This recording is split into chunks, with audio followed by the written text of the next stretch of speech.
Hey everyone, Ashley Mailloux here with the Daily Racing Form. DRF's race of the day this Sunday is the fifth race from Santa Anita Park. It's the Grade 3 San Juan Capistrano at 1.75 miles on the downhill turf course. We'll take a look at this field top to bottom. 6 have been entered. There's actually a filly in here, 1 of 2 for trainer Michael McCarthy. Richard Mandella will send out the Planetario as well.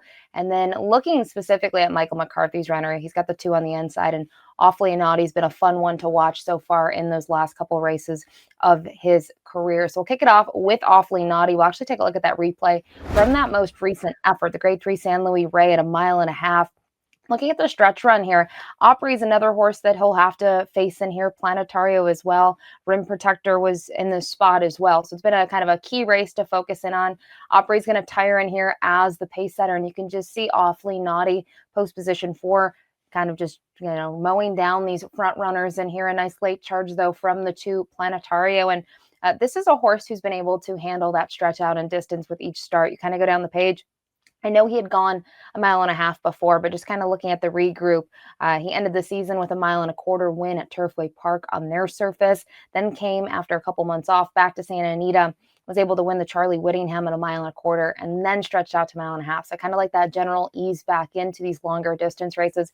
He's going to get more distance once again, like everyone in this group, but his running style, he's been able to do a lot of great things and been able to close really nicely in these distance races, which sometimes can be hard. We sometimes see pace setters get out there and set moderate fractions. That sets up for horses that are more forwardly placed, but he does have a really nice late kick, so he looks great. His last 2 Beyer speed figures have been 97s. Now the lone filly in the field is the number 2 in here, Duvet Day, an Irish-bred filly by Star Spangled Banner, who was second last time out in the Santa Barbara, going 1.5 miles. We'll take a look at that performance. It's a key race also for the possibly perfect earlier on their card. And she's the number 3 in here. It ends up being won by Queen of the Temple, but she's going to run into trouble right there on the inside. You can see she really doesn't have any room to move at this point. And it's going to have to wait once again to angle out here.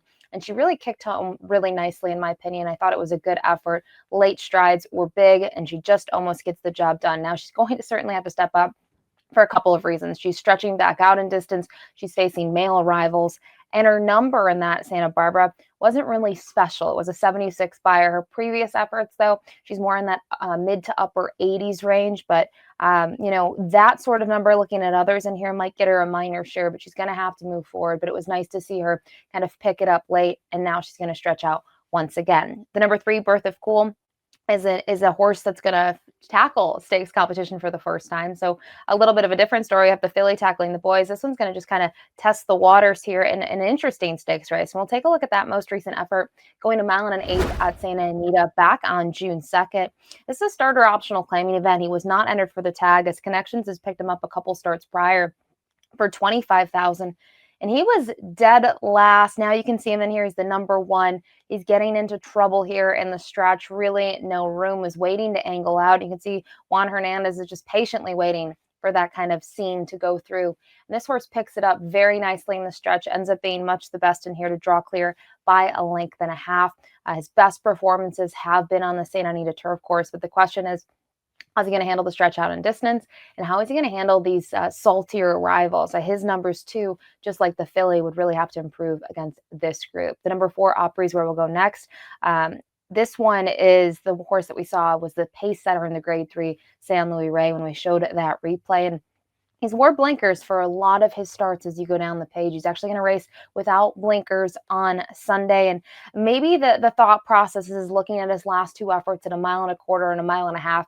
He has been keen early on and he's tired. So maybe they're going to try something new. When you go down the page and you look at those efforts 3 and 4 back, he was pretty strong when he was able to rate off the pace setters, but he's been very keen in those last 2. So it is a key equipment change. My concern is, with or without the equipment, is that can he go 1.75 miles? He really hasn't been able to show me that so far in his races. I think he might have some distance limitations, but then again, do the blinkers change that? The number 5, Planetario, this one out of the Richard Mandella barn, was closing really nicely. Couldn't get to Awfully Naughty in the end of the Grade 3 San Luis Rey, but this is a horse that stepped up, and we hadn't seen him in not just a couple months. We hadn't seen him since June of 2022. He had almost a year layoff, and it was interesting to note before the San Luis Rey, one thing I noticed was his work tab. He had a crazy number of works at all these different distances, a lot of them two-turn distances, which is something we don't see all the time. He even had a work that was at a mile and an eighth. And now, since that race on May 13th, you can look. He's had 4 solid drills going into here, one of which was at the mile distance, more recently at 5/8. I just think he's going to be a tad sharper and can certainly improve second off that long layoff. And then rounding it out to the number 6, rim protector. Looking at his races, he's been a little inconsistent in his last couple. When he's at his best, he's able to really kick home nicely in the stretch and pick up position. But he hasn't been able to do so in his last 2, one of which was at a mile at Golden Gate.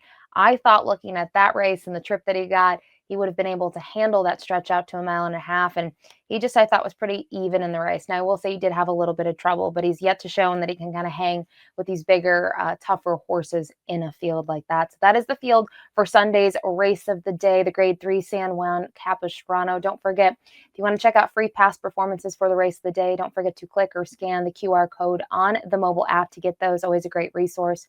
And then going back to this race and looking at the field of 6, found it hard to play against Awfully Naughty. Just looking at those last 2 efforts, the numbers have been huge. The way that he's done it, he's been very impressive. I think he's a horse that can stretch out in distance on Sunday, and I don't think the mile and 3/4 will be a limitation. The 5 Planetario, I expect a better performance in that second start off the long layoff, and he was moving really nicely in that same race that Awfully Naughty exits.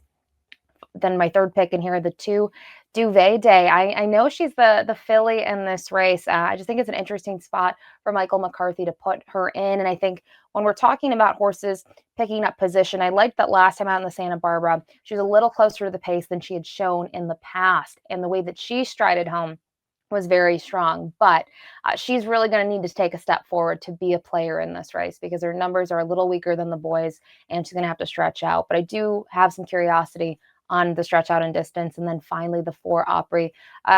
Depends what they do with him. He could be part of that pace scenario. Has been able to hang around for minor shares. I mentioned the equipment change is an interesting one.